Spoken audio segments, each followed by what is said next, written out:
All right, guys, welcome back. Another week video this week.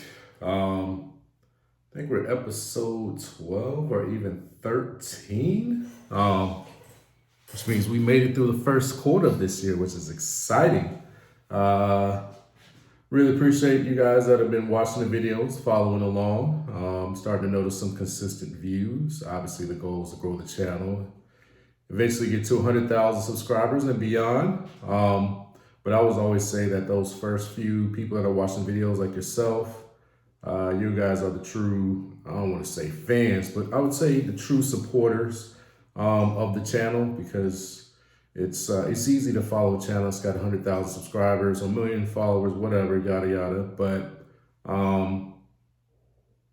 I would say you really have to be interested in what I have to say when you don't have that type of backing or that type of following, right? So it's really someone that's actually interested and curious to what you have to say rather than just following along just because it's the cool thing to do, right? So really appreciate you all following along. Hopefully giving you some good content, some great ideas, and you all are actually taking action, which is the goal, right? Because it's not just simply here to be entertainment. This channel is actually designed to help you with changing your life or improving your life or upgrading some areas of your life. That's the overall goal. So with that, let's jump into today's topic. So today's topic is going to be exciting, one, a fun one that I'm very passionate about and believe very strongly. And so let's jump into it. So today we're going to talk about why tipping, or I guess you could say mandatory tipping or minimum wage is not the answer, right? And I know this is a discussion that many people feel strongly about. Many people feel as though it's not fair, or they feel that you can't live off of minimum wage, or people don't tip. So, well, some people don't tip, or that people don't appreciate those that work for tips, so on and so forth, right? And I would agree with all of those things to a certain extent. So, before I give you my opinions or beliefs and thoughts on that, first let me tell you where I come from with regards to this. So let's see, 16, 15, probably as early as 15 years old, maybe even 14. I can't remember. It's been so long. But when I was a teenager, I did work at McDonald's for minimum wage. I worked for $5.15 an hour. I worked at my local skating rink, Red Wing Rollaway. They're no longer in business today. That owner eventually died, and the business was sold off, and they shut down the skating rink. And many places have attempted to do business at that location since then, but nothing seemed to stick. But anyways, I worked there. I think I made about $5.15 or $5. I might have made a little bit more. I think I made $5.50 an hour, working at the skating rink, handing out skates. So if you ever went to Red Wing, during that time frame, you probably had me hand you a pair of skates. And then, I worked at McDonald's. Let's see, I worked for minimum wage at a tuxedo shop in the mall. So helping people rent out tuxedos for prom season, for weddings and things like that. I was the one that would help you decide on the appropriate suit, and also I would do the measurements and things like that, and set up all the orders for the groomsmen or for prom, right? So I've definitely worked at several minimum wage jobs as a teenager, and then also I bagged groceries at the commissary. Now I don't know what the procedures are today, but during that time, when I was a teenager, it was Fort Jackson. I worked at the commissary. You work for tips only, meaning there was no, underlying salary. It was just literally just tips. That's it, nothing else. So we'll come in maybe 2 or 3 in the afternoon. As soon as you get out of school, you try to get there, I guess, maybe 4 o'clock the earliest during the weekday, and then you would stay until 8 or 9 o'clock. I can't remember when they closed, but you probably stay till 8:30, and you would try to get as many tips as you could, and that was the money you made, And if there was nobody tipped, or it just wasn't a busy day, you didn't get paid. And sometimes you would go there, and in an hour you can make 20, 30, 40, $50, So it was kind of hit or miss. Obviously, Saturday and Sundays are always busy, and so if you wanted to make a more consistent income, and you would definitely work on Saturdays, right? And obviously, because it was, I don't want to say it's volunteer, but because they didn't pay you anything, they just had a manager that assigns you which line or which grocery line you would bag groceries are. You needed to get in favor with that manager, right? So in order to get in his good graces, you needed to be a consistent worker, meaning you need to show up consistently as if it was a job. And then he would reward you by giving you the best lines or the busiest lines, right? And moving you around to give you the best opportunity to get tips, right? Because you were kind of scratching his back by him knowing that he would have a certain amount of people to bag groceries every day, right? Or knowing, when he could expect people to come in, right? So I've definitely worked for minimum wage. I've definitely worked for tips. And I understand that. And I've gone on to make six figures. Haven't made seven yet. I'm on my way. I'm working on it. But I definitely have made multiple six figures annual income from there. So did it happen overnight? No. But why do I share all that? I share all that because when I give you my thoughts and opinions on this, and also when I explain why I believe what it is that I believe, I don't want you to think that I don't know what it's like to work for minimum wage, or I don't know what it's like to work for tips, or, I've never quote unquote been to the bottom, or I've never had to start.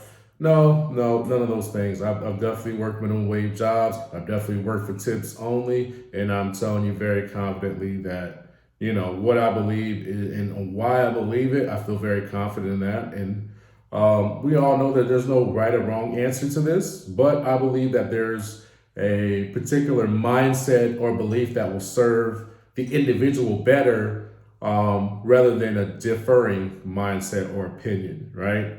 So with that, let me just blatantly say it. I don't believe minimum wage or mandatory tipping is the answer for anyone, period. Meaning that I understand that the saying is minimum wage is not a livable wage. And they're absolutely correct. And it wasn't intended, it was never designed to be that. Minimum wage was just literally designed to keep you from being a slave, more or less, right? But before we go into my opinion, your opinion, and this is my video, so we're not going to actually get to hear your opinion. But before we get into my beliefs and my thoughts, let's just go down to actual capitalism and what business really is and why it would never work. So I'm sure every one of you watching this has consumed a burger at Wendy's, McDonald's, Burger King. And so I'm going to use those examples to try to break it down to you and give you an idea of how business really works in its simplicity. So essentially, all the business is a organization or a group of people that have come together to either provide services or products that the general public wants for a profit. So I'll say that again. A business, and I'm just making this definition off the top of my head. It's not Webster's or some dictionary definition or Merriam's, dictionary definition. This is my definition. It's a group of people that have come together to produce a product or to provide a service to the public for a profit, right? So in the case of examples I just gave you, Wendy's, Burger King, McDonald's, Five Guys, right? These are all businesses that are in the business of providing fast food, i.e. Cheeseburgers, chicken sandwiches, French fries, and soda. So that's their product. Cheeseburgers, chicken sandwiches, French fries, and sodas, right? That's their product. And they're providing these products, or i.e. they're selling these products to the general public for a profit. So every time you buy a burger at Five Guys, every time you buy a burger at Burger King or Wendy's or McDonald's, a small profit is made, right? Period. And out of that profit, that is how the company makes their money, right? Now, behind the scenes, and we're not going to get too technical in this because it's not a business class and it's not a business course, but I'm just trying to give you the framework behind the scenes and why economically minimum wage or mandatory tipping will never work ever to provide a lifestyle that is, I guess, could say comparable to somebody making $100,000 a year, or in today's case, $75,000 a year, while they will not be able to support a family on that. And it's just simple economics, period. It's not even about my opinion or your opinion. It's just economics, really. But I'm going to give you my beliefs in addition to it. But let's just go around the economics first, right? So let's say, and we're just going to do this for simple math. Let's just say right now you can go to Wendy's and a combination, a burger combination combo with fries and a drink is going to cost you $10 flat, right? And let's say out of that $10, after all expenses, meaning Wendy's has paid for the beef, they paid for the bun, and they paid for the wrapper, they paid for the cup, the soda, all that. Let's say out of every combo meal that they sell, there's $2 of profit for them, right? And let's say this is based on them paying their employees $10 an hour, right? And which, by the way, I did look up. Side note here, I did look up minimum wage across the U.S. and it ranges somewhere from about no minimum wage at all. Some states don't have any minimum wage laws at all. To about a low of about $7.25 per hour to as high as about $16 an hour. So that's the range from about $7 an hour to $16 an hour, depending on the state that you live in, right? And at the time of this recording of this video, March 2024, that is, that's about the range that you see for minimum wage, if there are any minimum wage laws in the applicable states, right? So with that said, let's just say the burger costs $10.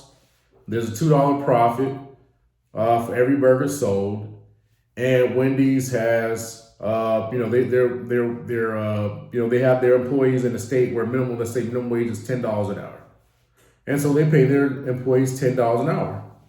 Well, let's say a politician comes along, somebody comes along, complains, screams loud enough, makes enough political noise and media noise that they go, well, I can't support my family. I can't have an apartment, a car, and, be able to take vacation on $10 an hour. It's just not possible, right? So we need to raise minimum wage because I don't make enough and I work 40, 60 hours a week, right?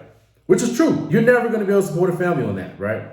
Now, what's going to happen? Let's say a law gets passed and all of a sudden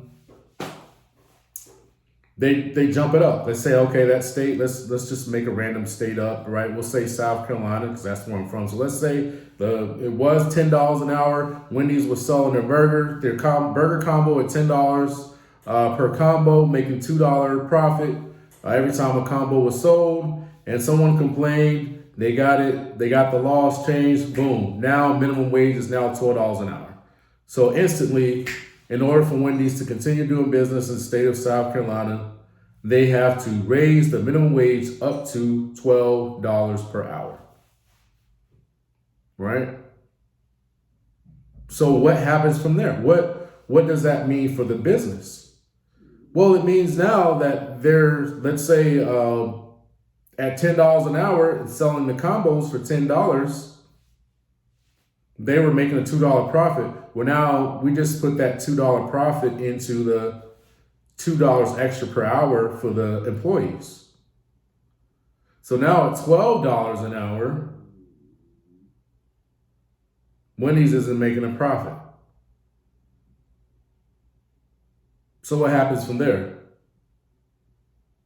Does Wendy's go out of business and an employee loses their job? Or what happens realistically? Wendy's raises their prices. So now for that same combo that used to cost $10 per meal with fries and a drink included, now it costs $12 for that same burger, fries, and a combo so that Wendy's can support their $2 profit that they want to have for their business. And so now that their employees can get paid $12 an hour. That's what happens every time you raise minimum wage. Whenever you start forcing mandatory tips, that's what happens. The cost of goods and expenses goes up to compensate for the raise in operation cost. So what did you really accomplish? Nothing. You got $12 an hour. So now you can feel like you won, or you can feel happier. But the cost of living went up by $2 to offset the extra $2 that you got to pay. Now, it's not literally one-to-one like that, right? But essentially, that's the way the economy works. If we have to pay our employees more, then as a business, we have to charge our customers more, or reduce our profits, or have no profits. And again, businesses are in the business of profits. That's why they're a business. You do have nonprofits, but nonprofits have to turn a profit, believe it or not. But that profit that they turn is typically not given back to the business, but it's given to whatever charitable organization that they are claiming to help. And I'm not gonna get all into the details, but I can just tell you that nonprofits are very profitable businesses that, have very favorable tax laws, and only a portion of those profits has to go to the entity or organization that is stated for them in order for them to continue to be a nonprofit. But there's a lot of money that can be made there and spent in ways legally that if you were to read the books, you will go, wow, only about 5 or 10% of this profit is actually going to, let's say, help, single mothers that, lost their husbands at war or lost their husbands in accidents, right? You'd be shocked, right? But anyways, the point is, the business is for profit. So if you raise the cost of doing business, then the only choice that business is left with is either to reduce the amount of profit they make, or to raise their prices to compensate for the additional costs. And about 99% of the time, businesses are going to raise their prices. Now, there's another alternative that's starting to come because of the continued rise in minimum wage. And that is automation, right? So maybe at $10 an hour, it doesn't make sense for me to invest hundreds of thousands of millions of dollars into a robot that can do the same or similar, because I can pay a human $10 an hour. But maybe at $15, $16 an hour, the cost to invest into technology that can replicate similar results versus paying a human being that's going to complain, or that's going to, I'm not going to say stab me in the back, but I'm just going to say that a human being that's going to say this isn't enough in the next year or 2 years, and I'm going to have to pay them more again for the same production, whereas I can put $100 or $1 million plus into technology and get a robot that will do the same production week in, week out, month in, year out, with predictable operating costs versus continual rising costs.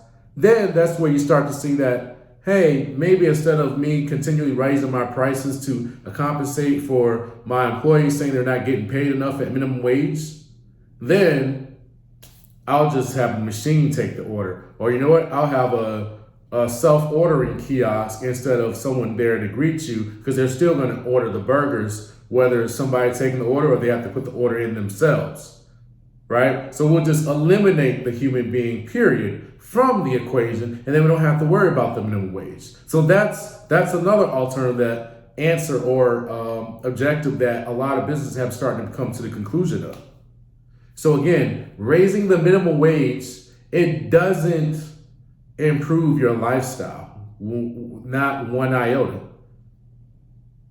This is 2024. America as a whole has been discussing the minimum wage since about the 1970s. So over 50 years we've been talking about it. And I don't know anyone that has a high quality of life with regards to where they live, the transportation they have, the school their children go to, right? Or the vacations they take, or the quality of the vacations they take. I don't know anyone living a great life on minimum wage, period. And we've been having discussion for 50 plus years. Now, the great Jim Rohn, I think he made a very profound statement. He said, I don't think the issue is minimum wage. He said, it's a ladder to climb, and that's just a starting point. He said, maybe if minimum wage was all you're ever going to make,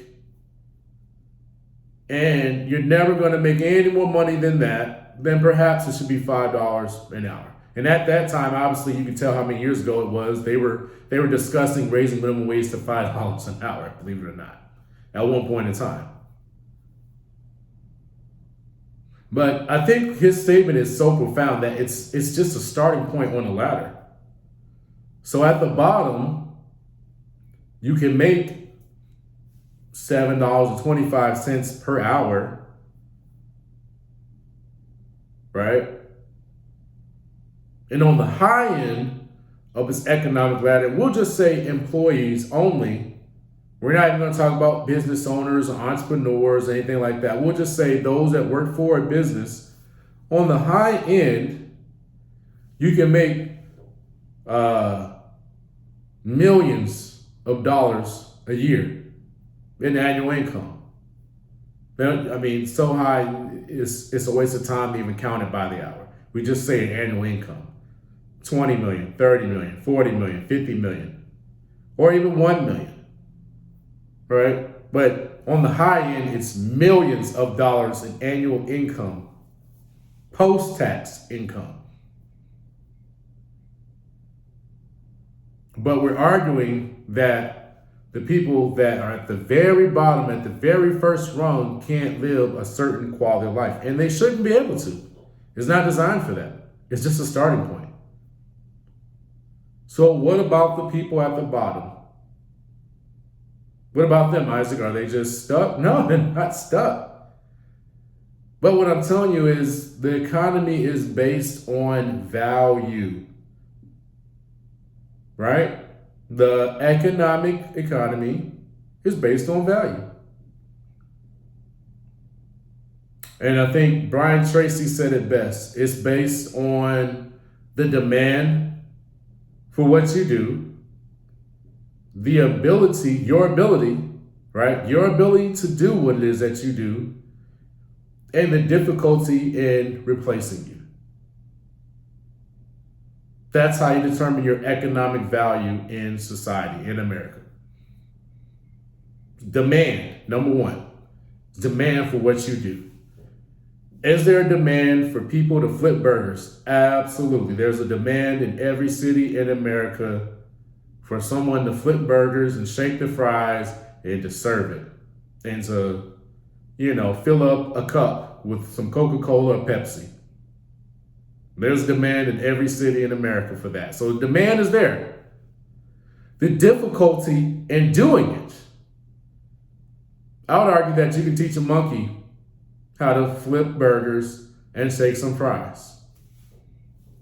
You can teach an elementary kid school, or I screwed that all up, an elementary school aged kid how to flip burgers and shake fries. Now, they may not be mature enough stop running off and playing after a while, right? But with proper supervision, you can get some 5 or 6-year-olds to flip some burgers and shake some fries, especially if you make it fun for them.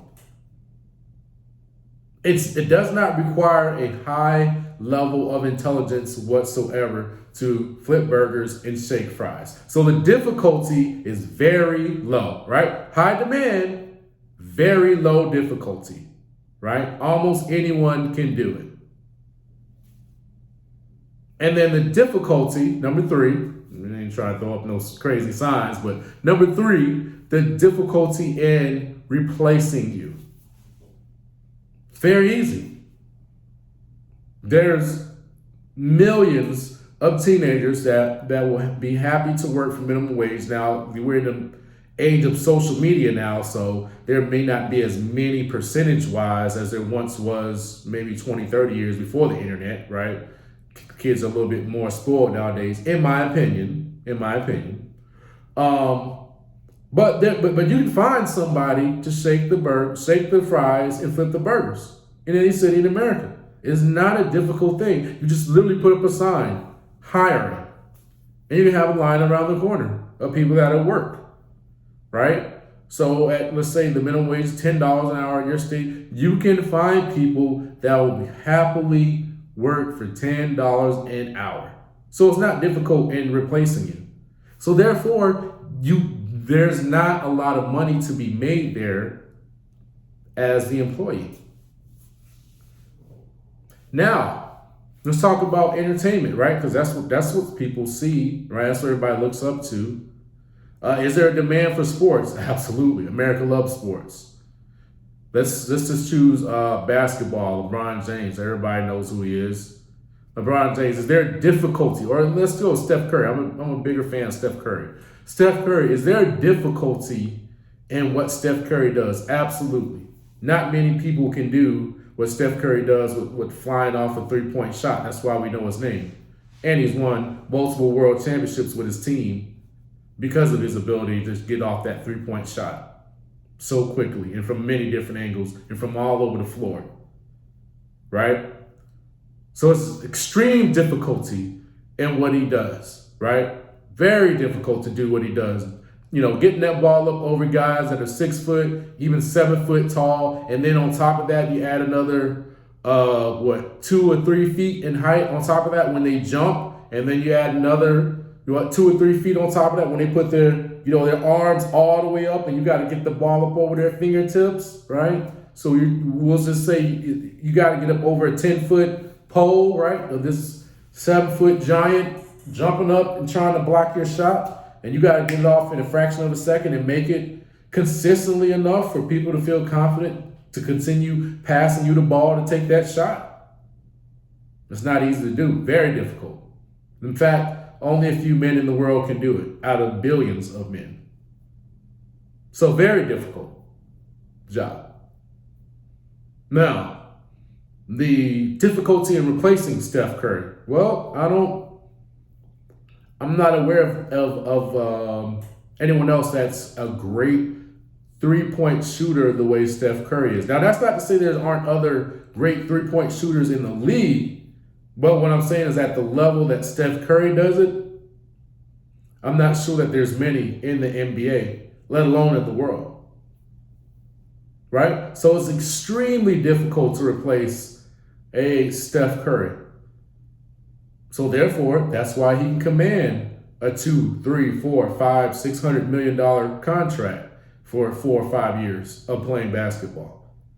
Because it's extremely difficult to replace him. It's extremely difficult for what he does. And there's a high demand for what he does. That's why he gets paid that much. So again, let's go to a different job. Let's go to Chief Executive Operating Officer, right? The CEO, or some will just say Chief Executive Officer, Chief Executive Operating Officer, right? Well, actually, that's COO, Chief Operating Officer. So Chief Executive Officer, we'll just say Chief Executive Officer, but some business owners think of the CEO as an operator, right? So, but we'll say Chief Executive Officer, CEO, or even the COO, Chief Operating Officer. Is there a demand for someone to run a very well-managed business? Is there a demand for that? Absolutely. How many times have we gone to a restaurant? How many times have we gone to a grocery store? How many times have we gone shopping for clothes and we did not receive good service? How many times have we gone to a place and we go, well, this, the food is delicious, or you know what, they've got the clothes that I want, but you know what, the customer service was horrible, or you know what, their process is slow. Why? It's so inefficient, right? They're losing money because they're not doing ABC. How many times have we said that ourselves, right? So there's a high demand for someone that can come in and operate a business well and improve its efficiency to make it more profitable, or to help them be able to serve more people or sell more product, right? That is a very, very in-demand skill, right? And is it difficult? Absolutely. And if you don't believe it's difficult, I promise you, there's millions, if not hundreds of millions, if not billions, if not trillions with the T as in tango, trillions of dollars to be made operating a profitable business. So if you don't think that's difficult, you're lying.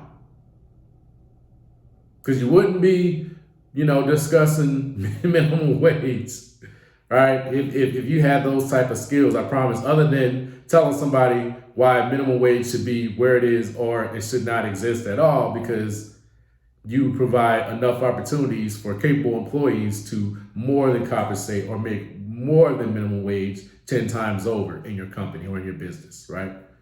But it's very difficult to operate a business. It's not an easy skill set, right? So those that can do it, they're highly compensated. And is it difficult to replace? Absolutely. Tim Cook with Apple, right? Steve Jobs, right? Elon Musk, okay? Jeff Bezos. These are founders, but they were also CEOs of their company for years. And that's why we know their names, right?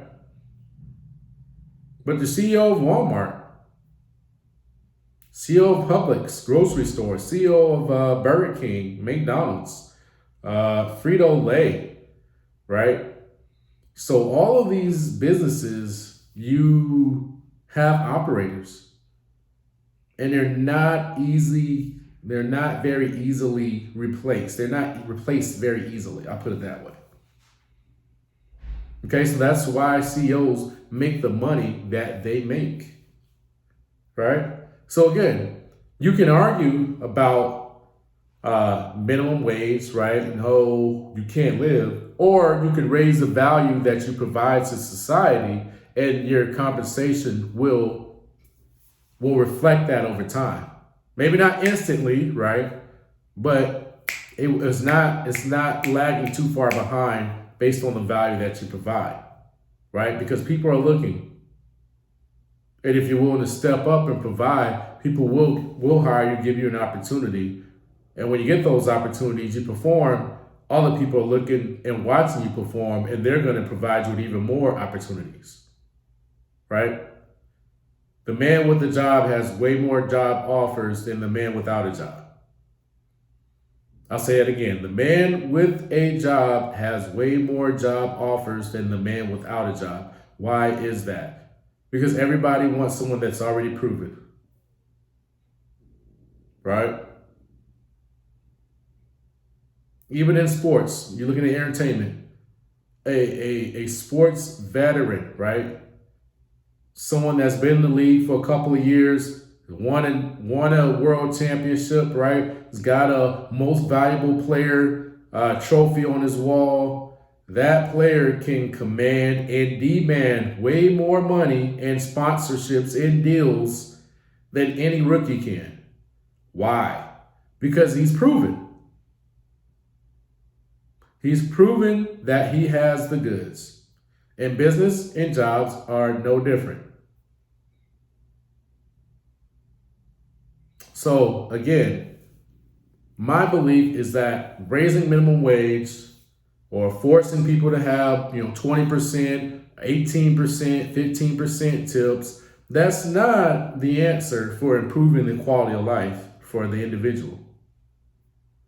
I believe that if the individual is going to improve their quality of life, they're going to have to learn high income skills and apply those high income skills, period.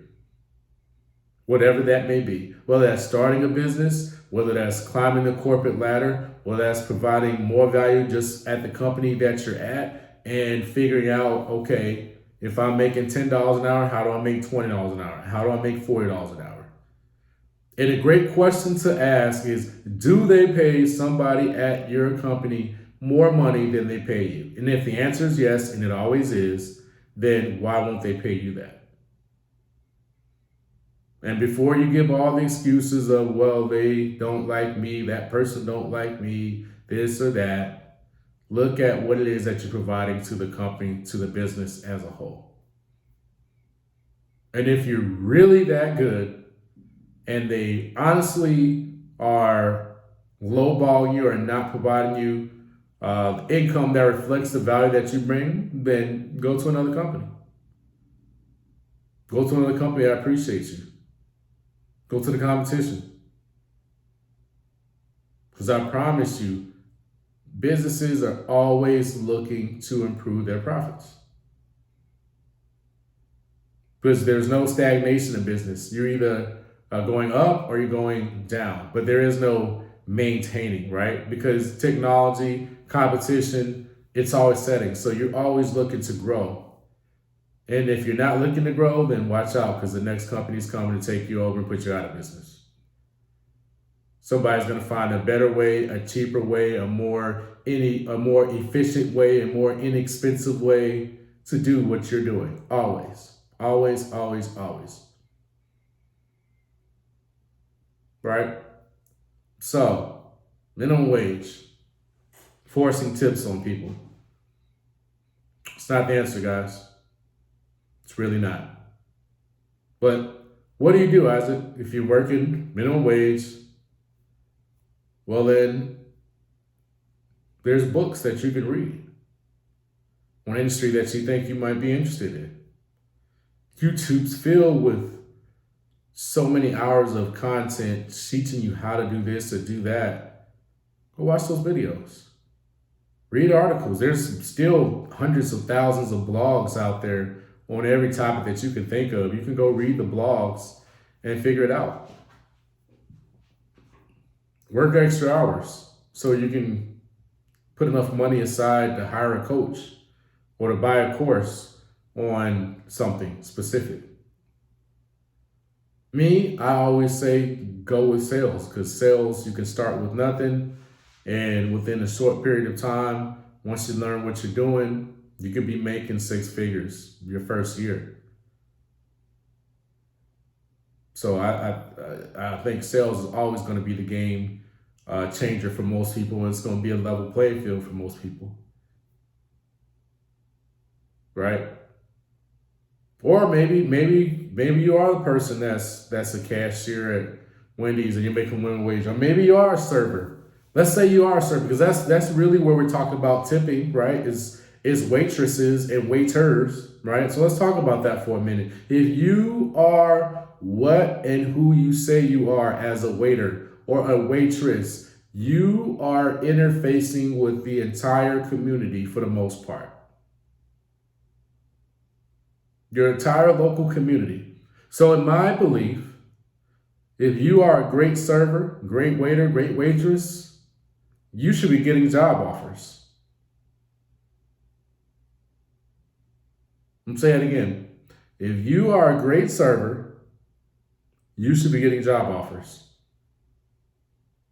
Somebody should be so impressed with your attitude. Somebody should be so impressed with the way you carry yourself. They should be so impressed with the level of service that you provide. They should offer you a job right on the spot. Hey, sir. Hey, ma'am. I know you're only making pennies here. I could use someone great like you at my company. Give me a call. Shoot me a text. Send me an email. Send me your resume. Matter of fact, call such and such tomorrow. Tell them I recommended you. You don't even need to go through a hiring process. We'll hire you on the spot. I used to go to this restaurant. It was Chili's. Was the restaurant, and there was a waitress there by the name of Teresa. Teresa was such a good waitress that she would have a line at Chili's waiting just for her section. So let me break that down and explain what I mean by that.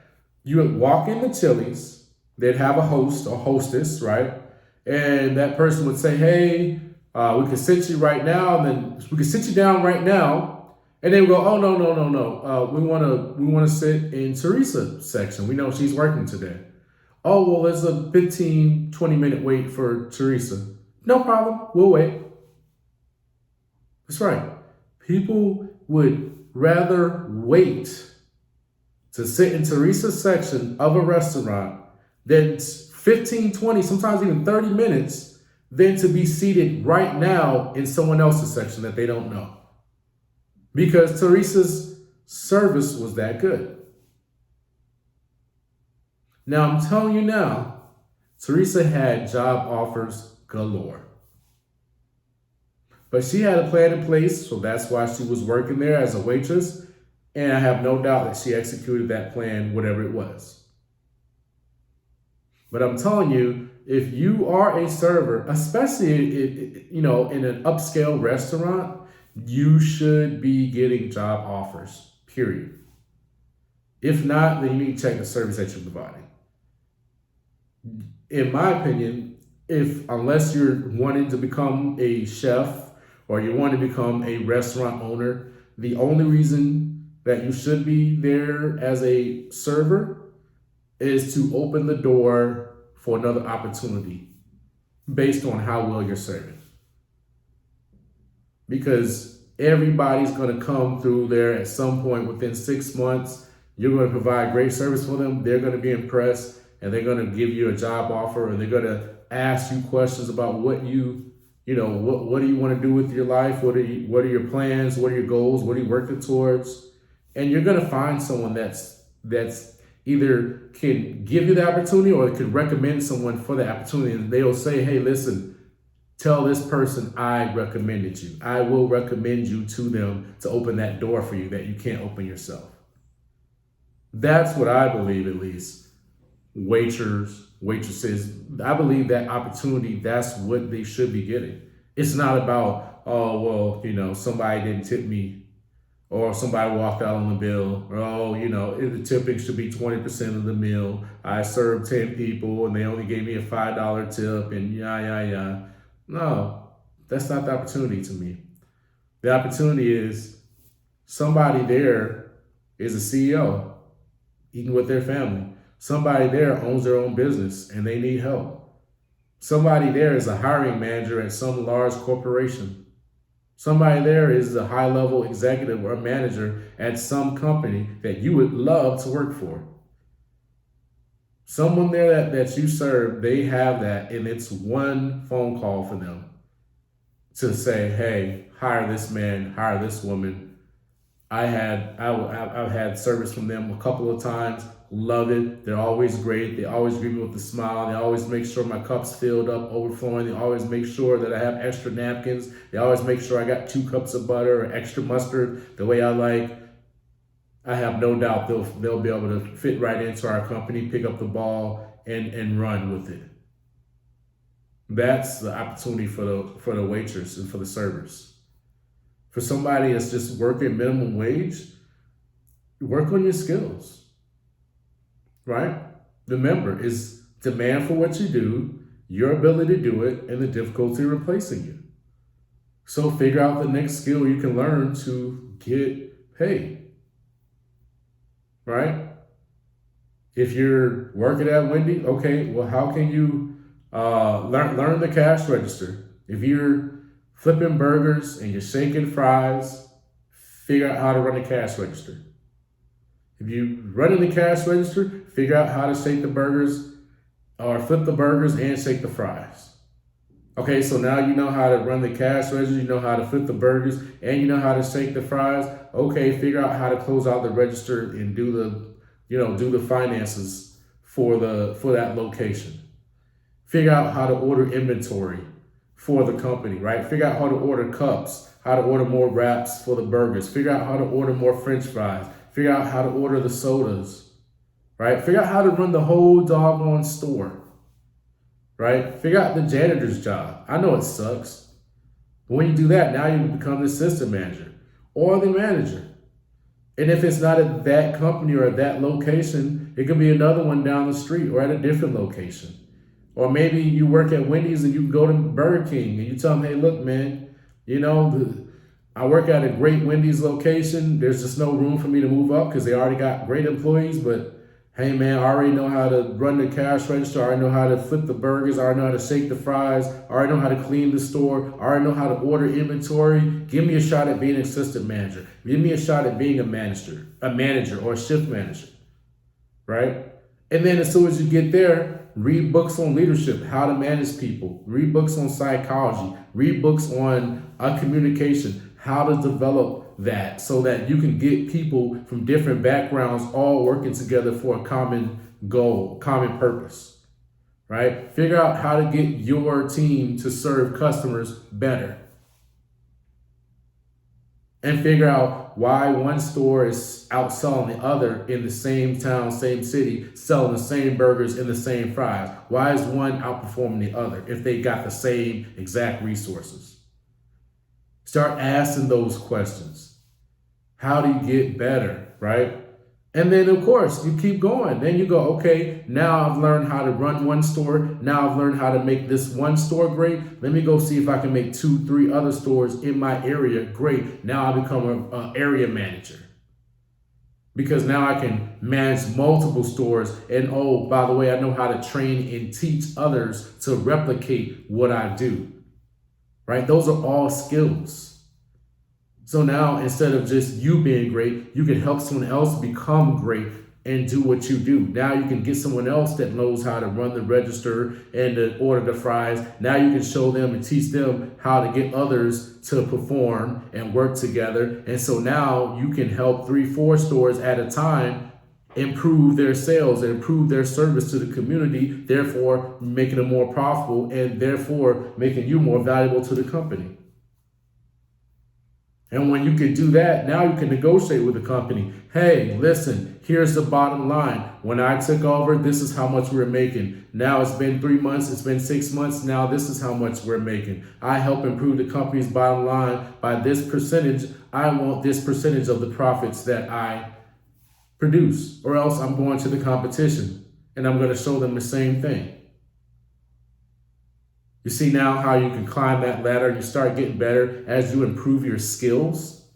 Or you can go to your local politician, you can go to your local governor or mayor, and you can say, they don't pay me enough.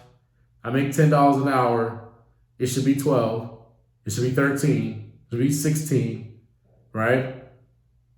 But what I just showed you, you can just go from $10 an hour to millions. Over time, right? Not tomorrow, not next week, but over the course of 6 months, over the course of a year, 2, 3 years, you learn how to operate the company, you learn how to run the business, you learn how to manage people, you learn how to work together and get them together. Now you learn how to improve the profit or revenue of the company and reduce expenses. Now all of a sudden, you can jump exponentially when you get to that skill set. Because if you help a company make an extra $100 million, how much of that would they give you? How much could you negotiate for? 10%, 20%, 50% of it, right? If you could take a company that's already doing $1 billion of revenue, you can tell them, hey, listen, anything above $1 billion, I want 20% of it, or I want 25% of it. And I'm going to show you tangibly what I'm going to do to help raise that amount of profit. Wouldn't they not? Oh, no, I'm going to work for free for 6 months. But you know that you can improve the revenue by 100 million or maybe 1 billion. Or maybe it's just 50 million, but you know, because of what your skills are, you know that you can get, people to work together and reduce operating expenses and improve bottom line revenue, improve profitability, and you get a percentage of that. It's big money. But again, you get to decide, right? Minimum wage, I can't afford to live.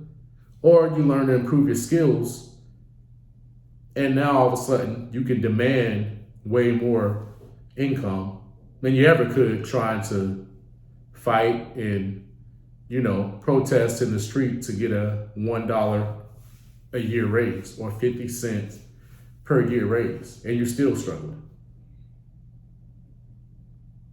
I'm telling you, because this is a battle, and I'm not even gonna say it's a battle. It's a philosophy that's going to be here until the end of time. And the philosophy is going to be that minimum wage is not enough. It never will be. That, mandatory tipping is somehow going to improve the quality of the employee's experience. And it's not.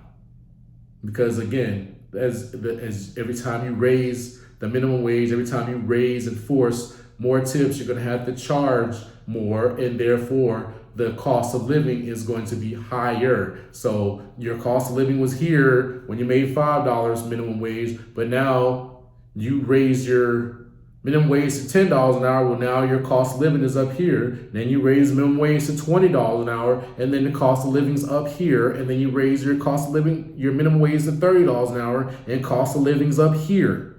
That's what continuously happens. It's called inflation. And there is no stopping it, because that's how economics work. So no matter what you raise minimum wage to, no matter how much you try to force people to tip, 20, 25, 30, 40, 50%, guess what? The cost of living is going to go up almost equal percentage, if not higher percentage-wise. So therefore, you're still not going to be making enough, even though even though you're making more than what you're making before. The cost of living to live the same way is going to double, triple, quadruple, and you're never going to be able to keep up. Don't believe me? My father is 80 years old, or would have been 80 years old this year. When he was a child in the 1950s, a burger and french fries cost 10 cents. That's right, a literal dime could get you a burger and a drink. Now, less than 100 years later, that same burger and a drink cost you $10. That's 100x jump. Now, I want you to think about that. I want you to think long and hard. When is minimum wage ever going to do a 100x jump? Because I just told you about Jim Rome talking back in the 1960s, raising minimum wage to $5 an hour. It's now 2024, so half a century later, the highest minimum wage I could find was $16 an hour. So that's a 3x jump from 5 to 15 an hour. 16, we'll just, round it off a little bit. I know it's not perfect math, but 3 times 5 is 15, right? So from $5 an hour to $16 an hour, a 3x jump, 50 years. 50. All right, that took 50 years. In that same time frame, the cost of a burger and a soda went from 10 cents to $10. A 100x jump. Not a 10x jump, not a double, not a triple, not a quadruple, a 100x jump. Did you catch that? So, you can be on the side and say minimum wage is not enough, and you would be correct. But to try to fight that fight, and even if you win, you still lose. Even if they raise it to $20 an hour, $25 an hour, the cost of living overall across America will jump in response to the increased operational costs from companies, that the cost of living will triple or quadruple compared to that 5 or 10% raise in minimum wage. That $1 to $2 jump per hour, the cost of living will double, triple, quadruple in the same time. So you still will be worse off, even though you won the we should get paid more per hour argument. So I'm telling you now, raising minimum wage, forcing tips will never be the answer to improving the quality of life for the individual, period, because it's simple economics. My belief is, rather than arguing about minimum wage, rather than fighting to get an extra $5 a tip, or complaining about, not getting a tip from a large group of people, or some people don't tip or some do, figure out a high income skill. Develop your skills. Climb the ladder, whether it's the corporate ladder, whether it's starting your own business, whether it's being self-employed, but figure out how to improve your skill set as far as financial, so that you can earn more money. That is going to be the best way and the fastest way for you to improve your quality of life when it comes to finances. Is figure out how to earn more money. Legally, morally, ethically. And understand that earning high income is a skill set, and it's no different than learning a new language. You can get better and better at it. You can learn more and more words, and eventually you'll be so fluent at the next language, you'll sound like a native. It's no different with the high income. You can start off at minimum wage. You can start off working for free. You can develop some different skills, and in the course of 3 years, 5 years, 10 years, you can be a whole different place financially, where you're earning millions of dollars a year. And if not millions, several $100,000 a year. And even if not that, $50,000, $70,000, $80,000 a year, but you're still doing better off than minimum wage. But you can do that a lot faster than waiting on Uncle Sam, or waiting on your state, or waiting on your mayor, or waiting on your employer to give you a raise, or to bump minimum wage up by $1 or $2 an hour. You got to think bigger of yourself. You got to demand more of yourself. You need to be looking at, how do I get to $200K a year? How do I get to $500,000 a year? How do I get to $1 million a year? And what is it that I need to provide as a service? What is the product that I need to sell? How do I develop my sales skills? How do I develop my communication skills? How do I develop my leadership skills to be able to earn that type of income? Rather than worrying about whether minimum wage is $16 an hour, or whether it's $18 an hour, or whether it's $10 an hour. The real answer is improving you. It always has been and always will be. So guys, that's my take on why minimum wage, raising it, is not the answer. Why forcing mandatory tips is not the answer. Because it always comes back to us.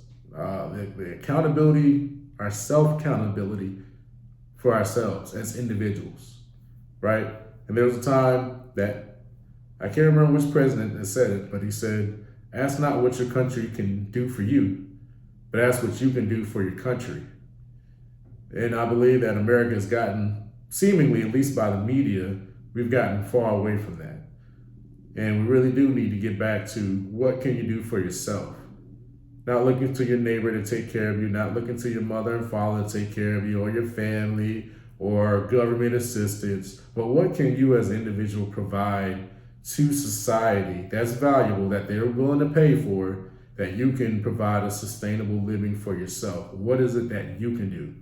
Whether it's mowing lawns, whether it is selling burgers, but maybe you create a burger franchise, right? There's always room for another delicious, great tasting burger franchise out there. There's dozens of them. Let's just try to name them all real quick. Carl's Jr., Hardee's, Five Guys, Sonic's, Wendy's, Burger King, McDonald's, In-N-Out. That's 8 that I could just think of right off the top of my head. And that's, Rush's in the South, right? So there's opportunity there, right? Serving a great ice cream, right?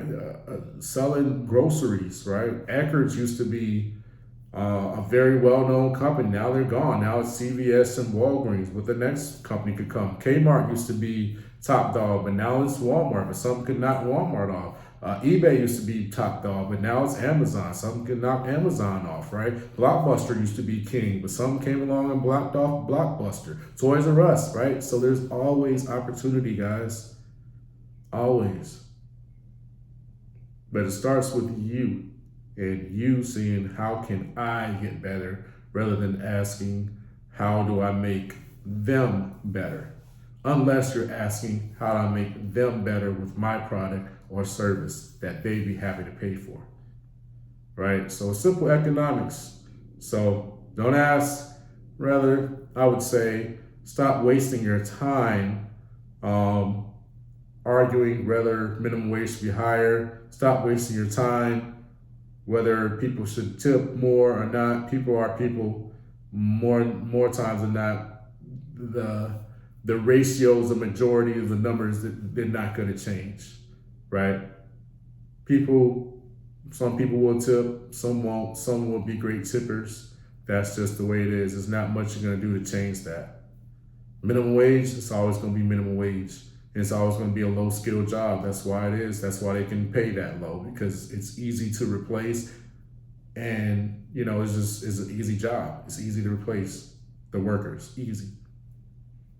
It doesn't take a lot of skill, right? So raise your level of skills, right? Raise your value to the economic society, and you'll find that you earn a lot more money in a very short period of time. And then you won't have to worry about minimum wage at all, unless it's your employees at your business. And then at that time, you could decide whether you want to raise their pay or whether or not you want to, purchase some robots that can replace those employees or create the technology that will replace them, right? And go make another fortune, right? But it's much better to be on the employer side saying, hey, I've got options, than to be on the employee side saying, hey, please pay me another $1 an hour. Because I promise you, whether they paid you another $1 an hour or $2 an hour, your life's not going to change much until you take the personal responsibility of changing yourself and improving your skill sets over time. So with that, guys, thanks for tuning in. Let me know your thoughts, your comments, feedback, and look forward to seeing you on the next week's video. Take care, guys.